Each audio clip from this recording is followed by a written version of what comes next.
Welcome to Adventures in Job Seeking, uh, episode 5 with Ted Drost, alternative job search strategies at the executive level, brought to you by Hirewell and Careerwell. I'm your host, James Hornick. Adventures in Job Seeking is our ongoing series where we talk with people who have been successful doing some interesting things in their job search with the intention of giving all job seekers out there some actionable takeaways. Today's guest is an accomplished business development and marketing executive with strong financial services background experience. Everyone, please welcome Ted Drost. Hey, thank you, James. Thanks for having me. Been looking forward to doing this. Yeah. So first things first, I like to always kind of start these off. Like, tell us about yourself. I want your job seeker elevator pitch. So when you talk to companies, what were you telling everyone that you? So you want that 15-second version of who I am and what I do, and typically the way in which I had introduced myself is, I'm Ted Drost. I am a business development, client partnership, and marketing leader. 15 years worth of experience in financial services. And I am looking for that next right company that wants to take my skill set and grow and innovate. And that was it, short and simple. Nice. Yeah. So I want to give people the perspective, because I want to where you ended up, because you got a great gig recently, and then we'll kind of go back to the beginning. So not to skip the end of all of it, but where did you end up? What's the company? What's your role? What did you design? What are you doing right now? And I'll tell you, I ended up in an organization that is exactly what I was looking for. This is it's a fintech firm based in San Francisco and San Diego called Dividend Finance. And they're a fintech play. They are focused in on the solar as well as home improvement industries, providing consumer finance to that sector, and very digitally progressive in terms of what they do. They have created a platform that is simple and easy to use for the consumers, for the dealers out there, and certainly for the manufacturing partners that we're looking to do more business with. But again, growth focused, very innovative, and thrilled that I actually land with such a firm. Nice. How long is it? How long you been with those guys now? When did you start? Yeah, so it's been about 6 weeks, so a good month and a half, drinking from the proverbial fire hose at this point in time, and trying to do it all virtually as well. We've got some presence in downtown Chicago. There are about 8 other people in our offices here, but most of the folks are out west in San Diego and San Francisco. All right, let's get back to the beginning. Let's get to the core of what I want to talk about today. Tell everyone how you got there. So when did you wrap up your previous job, and how long in total, I guess, were you looking for a new role? Right. So, again, as I shared with you, my elevator pitch, 15 years in financial services, specifically with big bank, right? 4 of them over the course of a decade and a half. And it was sometime last year where, there was an opportunity that came around to actually leave financial services. And I always wanted to position myself as more of an expert generalist, not an industry specialist inside of financial services. So an opportunity arose to join a management consulting firm, and took that on. It was a business development role. Once we hit 2020, the company announced that they were selling themselves, and then we had the effects of COVID, couple rounds of layoffs, and I actually got hit in the last round in May. And so I had been there not even a year at that point. And I remember the shock at that point in time. And usually I'm pretty good with reading the tea leaves in organizations. I've been in enough of them at this point to know when things aren't quite feeling right. But when you're not working with people, and it's hard to decipher the signs inside of a corporate facility, to get a call over the phone was just a little shocking at that point in time. But I remember sitting there in the middle of May going, how do I do this? I've gone through job searches before, but how do I do this in the middle of a pandemic, right? And we've all been locked down for, at that point, it was 2-3 months. And it was pretty clear that you weren't going to be going into offices to actually interview, right? It was going to be done all through video conferencing, through new technology. And I remember, sitting back and just kind of taking it in at that point in time. But, given the fact that I have an incredible network, I started just talking to people, right? And getting my head kind of in the game, started applying to things. And honestly, I had some success early on. I had, a handful of interviews that were happening within those first 6 weeks of search. I got to the point it was early July where I had it was 2 opportunities where I had gone through the 4th round and the 3rd round of interviews for these 2 individual institutions, right? And I thought, okay, this is it. And James, it was the last 2 rounds of interviews for each of those opportunities actually happened the week after the 4th of July. And I thought, okay, it's going to happen, one of these. To this day, I haven't heard back from either of those opportunities, right? Yeah. No, hey, thanks, but no thanks. I remember you telling me this when we were kind of talking kind of ahead of time. And I want to ask too, like what initial struggles you had. So one is obviously like just not, you thought you had something good and then didn't hear back, you know what I mean? Which is odd in normal times, but it's even more disheartening. So I guess elaborate on that more, like in terms of like what, because everyone right now is seeing a different bag of struggles, with their job searches. I'm kind of curious what things you've seen. So that's one. Is there anything else that you want to highlight? Yeah, I mean, early on. I think the struggle was I was lulled into, I guess it was a false sense of complacency at that point. I'm thinking, okay, one of these 2 is going to happen. We've gone deep. I've had conversations with everybody up and down the food chain. It's going to happen. I think looking back at that, I really wished that I would have continued feeding the top of the funnel. And, people say that all the time in job search. That couldn't be more true today. Even though you are at the brink of getting an offer, continue to have those early round conversations because, first of all, it'll make you feel like you're doing something. While you're in that waiting game of waiting for somebody to make a decision, to contact references, to create that offer, you've got to fill your time, right? And if you feel as if you're being productive, even in a beginning stage of a search with a particular firm, do it. And if you do actually get that other offer or, they're moving down the path and that offer's coming through, you'll be able to help somebody else out. You'll be able to maybe pass that lead along to another person. You may be able to confer with that HR person and give them, a slate of candidates who could also fit the bill. So that was a mistake that I think I made early on, and I learned from that as I progressed through that search process.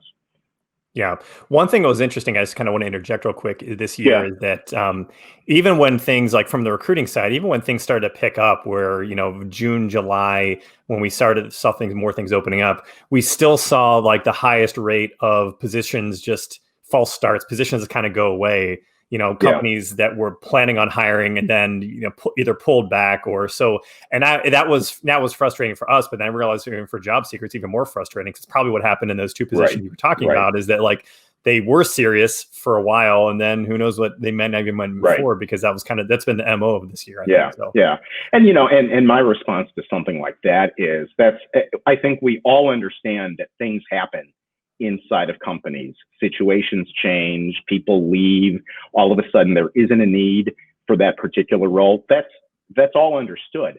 But then communicate out to the candidates who you engaged, and don't just do it with an auto-gen email, thanks but no thanks. Give them an explanation. Give them a call. There's nothing wrong with talking directly to somebody to deliver some not so great news. If you can explain it, be honest, be respectful, and communicate, that's all people expect. Yeah, no, 100% agree. When did things, I want to ask you, like, when did things start to click? Because I know you all of a sudden you start to get more obsessed. Was there anything else, like in terms of like mistake-wise or things you want to do over like from the early phase of your search, or was it just like, was the funnel kind of the only main thing there? Yeah, I mean, I think it certainly was the funnel that you needed to really keep filling it, right? I think I got to the point after, so, if we go back to the story that I was telling about this overall journey, it was the week after July 4th when I thought I was going to get offers from those two firms, and I didn't hear anything.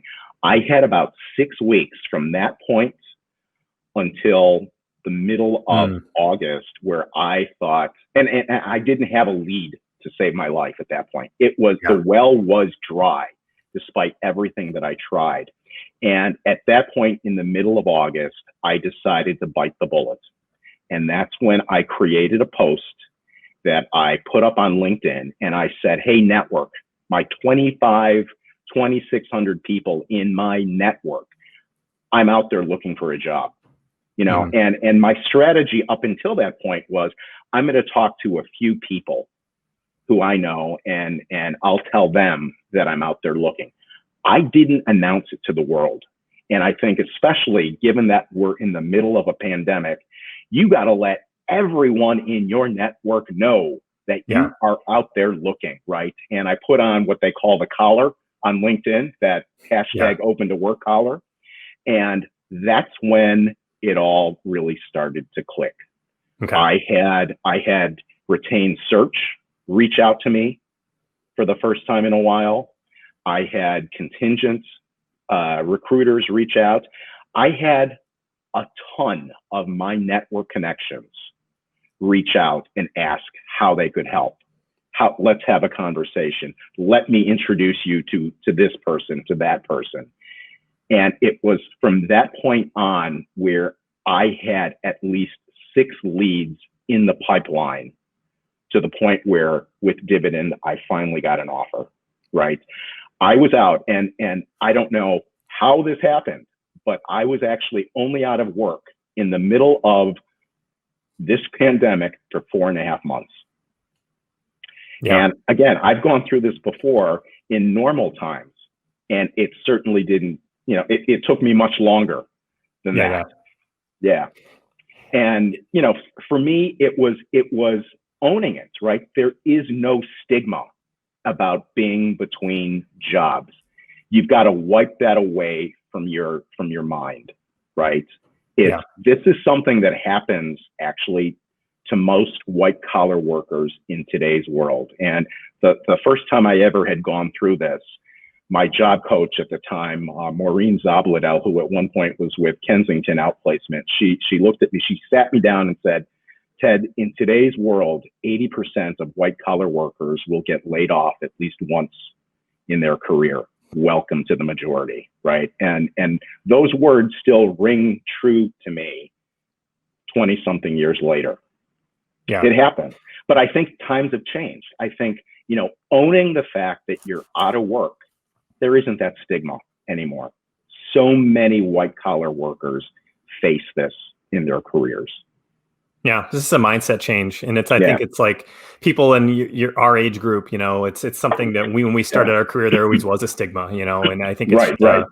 I think you and I have talked before about how one of the bigger challenges to people in that Gen X and above crowd is that early in our careers we didn't have as much job searching experience because we were in places where we'd stay for a long time versus people who have kind of come in the younger generations. Like job seeking is more part of their DNA. So just getting that mindset that this is not a big deal. There's nothing to be, you shouldn't feel shame in the fact that you're communicating with people that you're looking for your next job.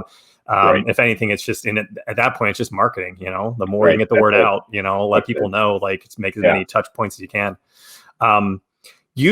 So there was one thing I want to talk about in terms of, I guess I can make this kind of specific, job boards and stuff like that, because for the last 9 months, I've been telling everyone, and I still maintain for the most part, it's true that job boards are just gonna be a source of frustration for most people, where you're going to apply, not hear a lot back, it's a black hole in a lot of cases, but you actually had a way where you were successful with this, and you did some things that are a little bit different than what I normally hear in terms of how you went about things. I think fundamentally different in terms of kind of how you use them. So tell everyone, because I think this is a pretty actionable takeaway. So tell everybody, I guess, what your method was. I really have a problem when people speak negatively about things like the LinkedIn job board. I think there's incredible value on that site and with the postings that they have for opportunities that are open. And in fact, the position that I'm in was actually listed on LinkedIn.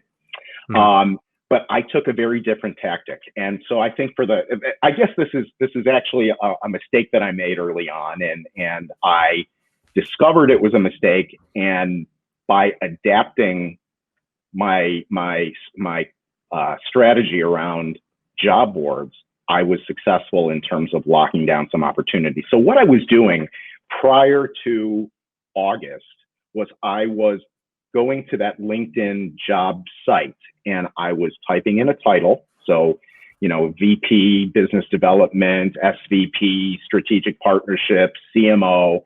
And I was putting in a location, Chicago. And that only garners a limited pool of opportunities. And that's probably how most everyone does it, by the way. Right. So, right. Yeah. I mean, because that makes sense. It's grade, hey, title and location in those two search spots.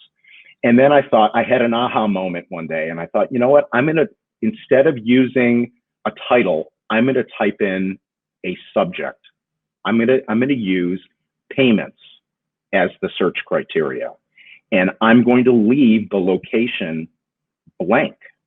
Right. And my thought there was, so many people are working remotely right now, and companies are getting used to people being remote at this point. That's going to open up a world of possibilities. So I did that. And that's when the floodgates opened up. The listings that I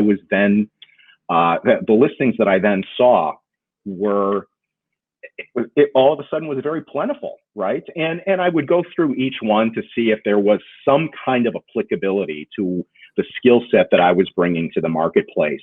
And honestly, if I was remotely qualified, I was sending in a resume, right? And I think that's the other thing. We are looking so specific.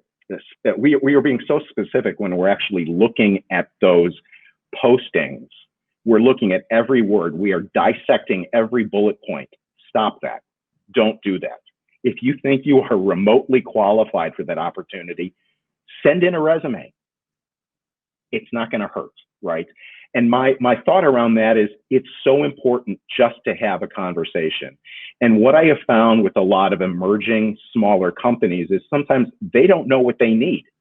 But if you can have a conversation with them and demonstrate the value that you could potentially bring to their organization, the light sometimes is going to go on. And, in fact, with Dividend, the title was actually changed based upon the skill set and the experience that I was actually bringing to the organization. They made some modifications to the title that they were bringing me in at. So again, change that search criteria just a bit, tweak it a bit. If there are keywords that are used in your industry, type in those keywords, leave the location blank and see what you can come up with.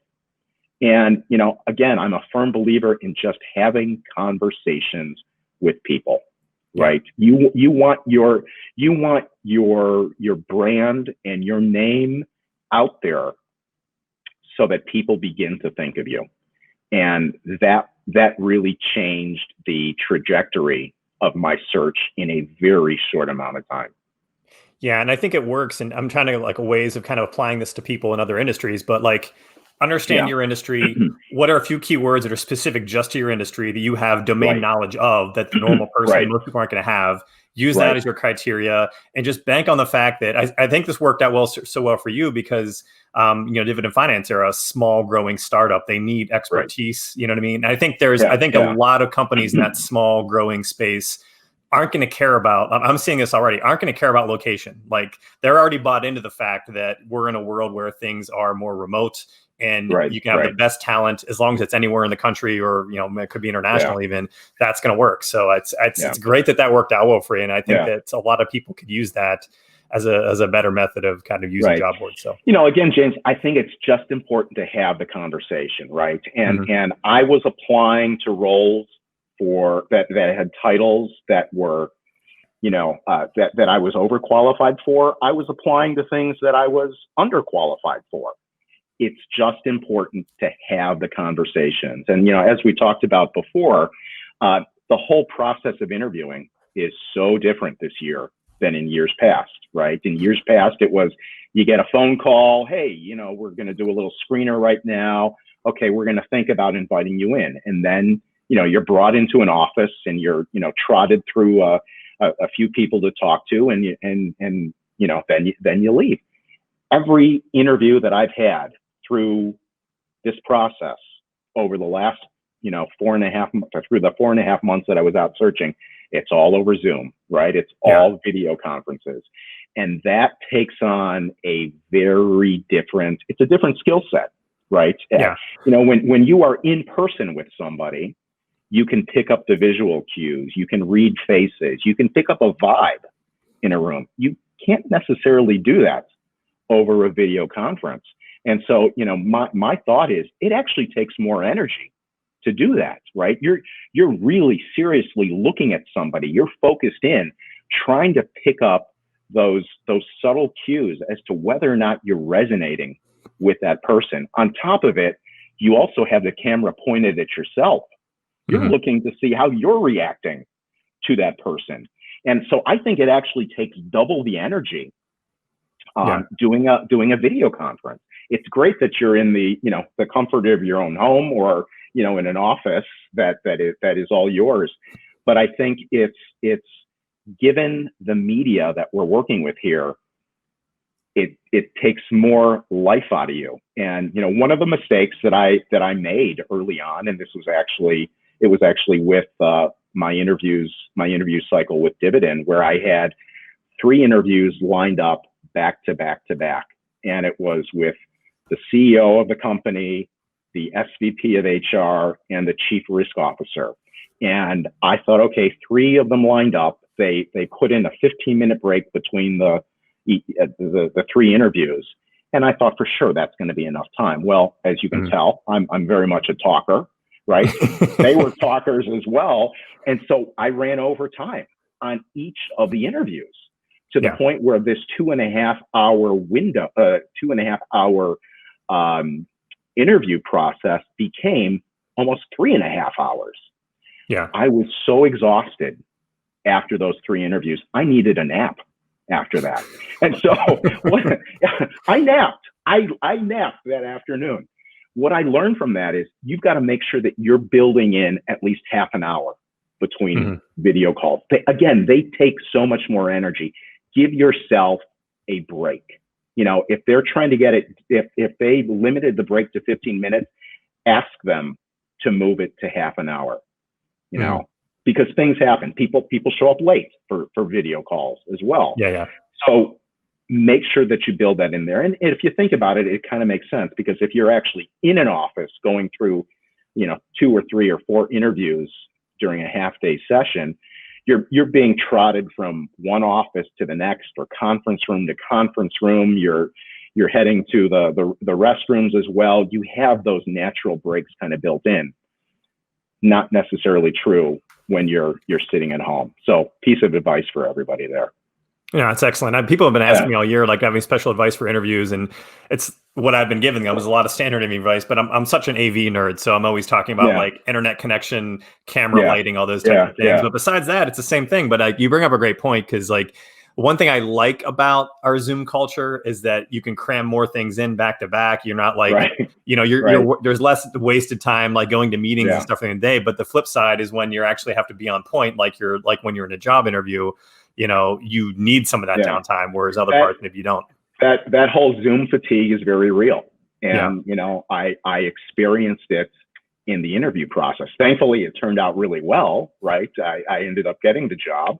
But what I learned after that was, I made sure that anytime I had multiple interviews for one company, I insisted on those 30-minute breaks, whether or not I needed them. Any other takeaways from the experience, the job searching experience? Any of the things you learned that you think would be helpful? Yeah, I was somebody who was always very afraid to ask, or I thought it was such a layup, softball kind of question. But ask about the culture of the organization, the people, and the environment. It's pretty clear that the companies who took the time to interview me, they saw the skill set, they saw the experience that they wanted for their organization. And so from that standpoint, those things were certainly matches, right? But take the opportunity to ask about the people who work there, the kind of culture that it is. I'm a huge proponent, advocate of teamwork and collaboration and diversity. And I wanted to make sure that I was with an organization that matched that, because I could do the work all day long, but if you happen to be with people who don't have the same values, the same thoughts around all of that I do, it could be a rough place to work. And through my process with Dividend, it was very heartening to hear some of the questions that they were asking me during that process. And in fact, I know I shared with you earlier that it was the president of our organization. Yeah, I love this one. So I want to lay this one up. Yeah. So I really think this is more of something like you learn from your job search process that you could use as you're interviewing other people in the future. So there's one thing that stuck out about these guys in particular. But what was that? So tell us about that experience. Yeah, so I was having a typical interview kind of conversation with the president of the company, and it was the first time ever in my career where the words empathy and vulnerability came up in that interview process. And the president of the company shared with me some facts around his former work life, right? And because of that, I let my guard down, right? And I felt comfortable in sharing where some of my challenges were inside of the corporate arena. So that was a great conversation, and I went through a few more rounds of interviews after that. And when it came time to check references, the president of the firm that I'm now working for actually took the initiative to schedule one of those reference check calls with one of my former bosses. And in that conversation, which she shared with me after the fact, he asked the question, tell me about a time when Ted demonstrated empathy in the workplace. And that just resonates with me big time. That's a real question, lot, right? That's a question. It's not just kind of stock answer. That's something you actually have to think about. Well, it demonstrates to me. It demonstrated to me the kind of organization that he wants Dividend Finance to be. And this is a hard charging group. This is a growth oriented company. They're doing great and wonderful things for the consumer finance arena as it relates to payments, and they digitize the process. But what do they care about? They care about the people. They want to make sure that you can walk in other people's shoes in this organization. And that's when I knew that for me, this was home. It was a home base moment. That's awesome. Yeah. I always talk about why, the onboarding process, and, you need to make sure those first weeks and whatever go well, but you weren't even there yet. And you already felt better about the decision you made based upon a reference check, which is rarely the thing that puts people over the top from like the job seeker standpoint. You know what exactly. I mean? So yeah. It's pretty cool.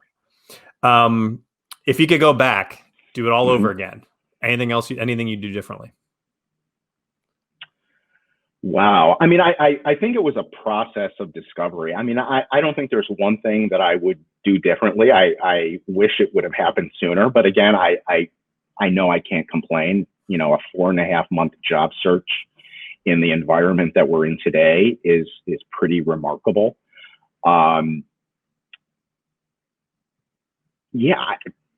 Honestly, there isn't much that I would change. I think it all happened at the right time for me.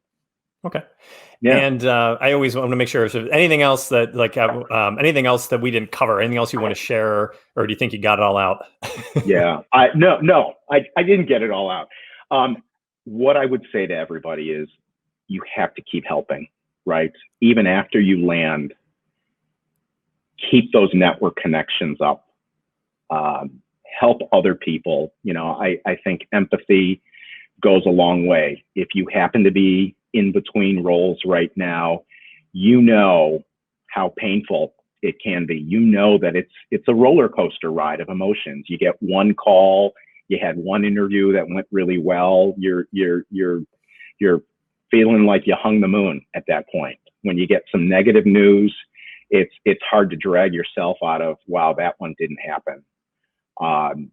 So remember that that you will land, and it's important for all of us to help one another find that next right role. So I'm always open to networking conversations, to helping others, whether it's introducing somebody to someone else, or taking a look at resumes, trying to optimize that, figuring out ways to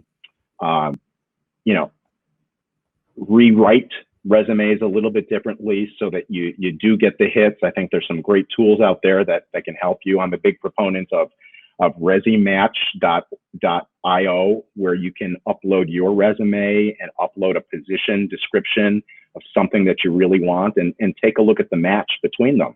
Maybe it's an opportunity to tweak your resume and add in a few more keywords. But, again, my message is help other folks, and, don't be afraid to talk to folks. Figure out the best ways that you can help. And I think we'll certainly all kind of get through this. Hey, I have the, it took a while for LinkedIn to get this sorted out, but I can finally see questions. For the longest time, you couldn't actually see what people were asking. Okay. So we did get one. I heard differing advice on using the open to work banner. Most say not to use it as it comes across desperate. Any thoughts? No, not at all. I didn't feel that. I don't think it smacks of desperation in any way, shape, or form. It's a way to let people know you are out there and available. So I used every tool at my disposal at that point in time. And again, I landed in 4.5 months. I landed in a vice president position. I never felt desperate. I don't think I ever looked desperate. So no, I disagree. All right. Yeah. Cool. I think we're this has been excellent. There's several things in here which I want to make sure we reshare. I think there's a lot of value kind of added to people today. Someone else actually recommended, they love the remote position disregarding location idea. They're gonna start trying that out. So I know there's some people already gonna get some value out of it. So, but thanks again to everyone out there for listening to Adventures in Job Seeking, part of the Talent Insights podcast. All episodes are available for replay on the Hirewell YouTube channel, as well as the Talent Insights podcast, which you can subscribe to on Apple Podcasts, Google Podcasts, Amazon, and Spotify. Ted, once again, thanks for joining. Hey, thank you for having me. This was fun. Yeah, it's been a great time. Yeah. And everyone out there, we'll see you soon. Sounds good.